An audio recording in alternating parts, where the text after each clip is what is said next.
2023 жыл тау ешкілер үшін өте керемет жылдардың бірі. Бұл сіздердің жылдарыңыз. Сәттілік барлық жерде және әрқашан сіздің жаныңызда еріп жүретіндей. Жылжымайтын мүлік алуды жоспарладыңыз ба? Көзді жұмып осы шаруаны бір жақты қылыңыз. Сәттілік сіз жақта екенін естен шығармаңыз. Көктемде негізгі жұмысыңыз қосымша жоба ұсынады. Бұл сіз үшін табысты сәт. Бірақ осыншама жүктемені бір өзіңіз алып жүруіңіздің соңы жүрегіңізге салмақ түсіруі мүмкін. Сондықтан да қыркүйек айында бір демалып алғаныңыз жөн. Демалыстан соң аттай шауып, мол қаржы тауып, бұл жылды көңілді нотада аяқтайсыз. Тауешкі бұл жылын махаббатқа емес, жұмысқа арнайтындай. Оның махаббаты жұмыс десек қателеспеспіз.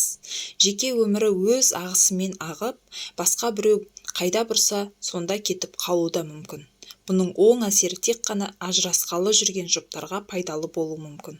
Сіз жасай алмаған қадамды серігіңіз жасауы мүмкін. Мүмкін отбасыңызды сақтап қалуда сол кісінің қолында шығар. Тауешкі жекелей алғанда, бұл жылы махаббат айдынында